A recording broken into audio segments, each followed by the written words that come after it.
Hello my friends and welcome back to my kitchen. Today we are making homemade sourdough French baguettes. If you've ever dreamed of baking a crusty golden baguette with the signature light and tender crumb, this is the recipe for you. With just a few simple ingredients, a little time and the magic of fermentation, you will create baguettes that rival any bakery. So let's get started.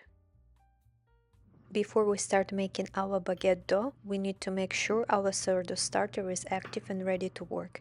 To feed your starter, combine 20 grams of your existing starter with 60 grams of water, 5 grams of whole wheat flour, and 55 grams of all-purpose flour. Stir everything together until smooth, making sure there are no dry spots. Cover loosely and let it rest in a warm place until it doubles in size and fills with bubbles. This usually takes about 6 to 8 hours, depending on the temperature of your kitchen. I like to do this before I go to bed, so that by morning I have a perfectly active starter ready for baking. Now that our starter is active and bubbly, it's time to mix our dough. In a large mixing bowl, add 355 grams of room temperature water and 100 grams of your starter.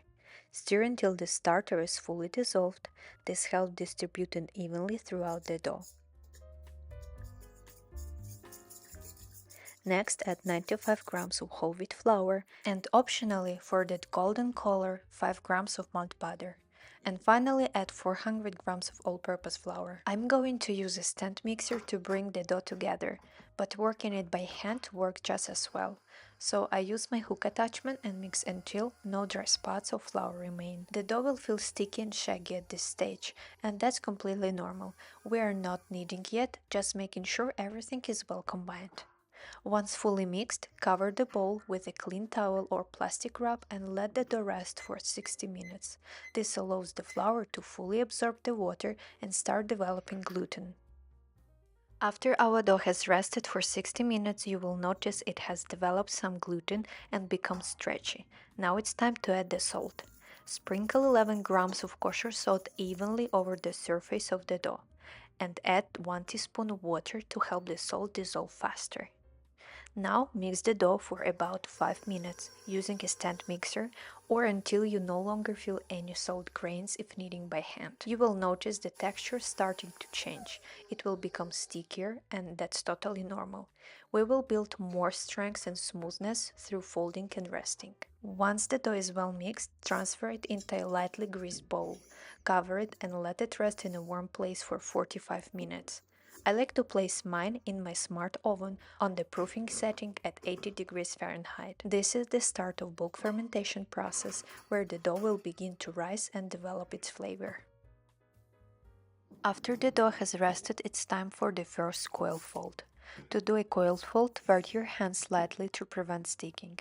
Remember, the dough is very sticky at this point, so don't be afraid to scrape from the sides of the bowl if needed. Gently lift the dough from the middle, allowing the ends to fold under themselves as you lower it back into the bowl.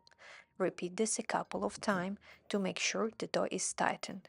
Then rotate the bowl and repeat the process on all sides. Once you finish the first fold, cover the dough and let it rest for another 45 minutes in a warm spot. We will repeat this process 3 more times, with a 45 minutes rest between each fold.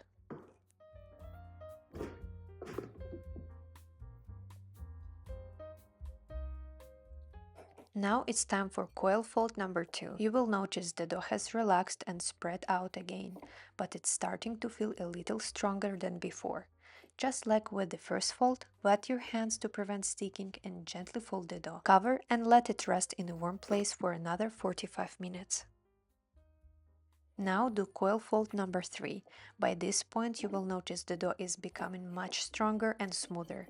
It's holding its shape better and feels more elastic.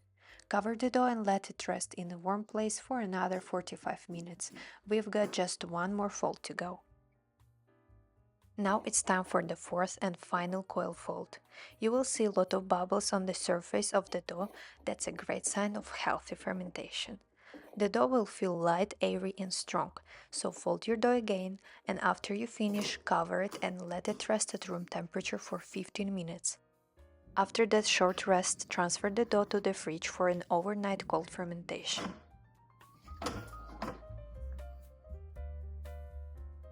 The next day, take the dough out of the fridge and lightly sprinkle the top with flour. Then flip the bowl over and let the dough gently fall onto your work surface. This helps avoid deflating it too much. After that, carefully and gently divide the dough into 4 equal pieces. Take each piece and lightly shape it into a ball, being careful not to press out those beautiful air bubbles. Place each ball back on the surface as you go. Once all the pieces are shaped, let them rest on cover for 40 minutes.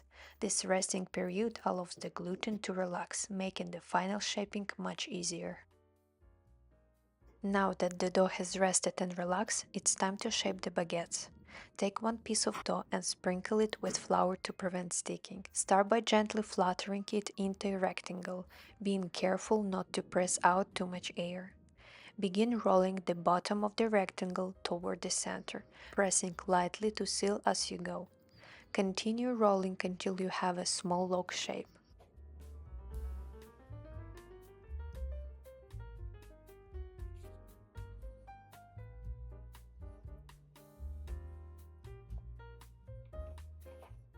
At the end, it's important to seal all the edges as shown in the video.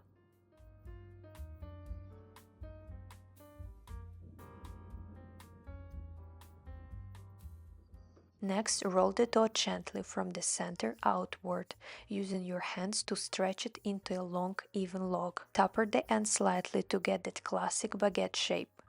Repeat this process with the remaining pieces of dough. Place each baguette seam side down onto a lightly floured towel or couch to help them hold their shape. Make sure to create folds in the towel between each baguette to prevent them from sticking together. Cover the baguettes gently and let them rest at room temperature for about 1.5 hours. While the dough is proofing, preheat your oven to 500 degrees Fahrenheit or 260 degrees Celsius. If you have a baking stone or steel, place it in the oven to heat up. This will give your baguette a crisp professional crust. Now that our baguettes have finished proofing, it's time to get them ready for the oven.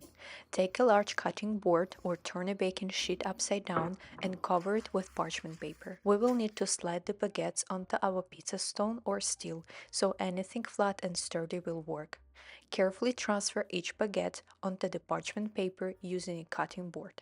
Place the board close to the baguette, use your fingers to gently flip it onto the board, and then flip it again onto the parchment paper.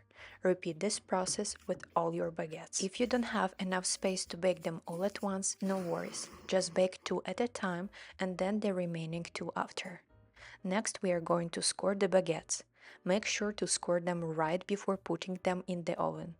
Using a sharp razor blade or bread lame, make quick, confident slashes at a slight angle. This helps control how the bread expands in the oven and gives you that signature baguette look. Now that the baguettes are scored, sprinkle a light dusting of flour over the top. This will give them that beautiful rustic finish once baked. Make sure all the slashes are deep enough. This helps the dough expand properly in the oven.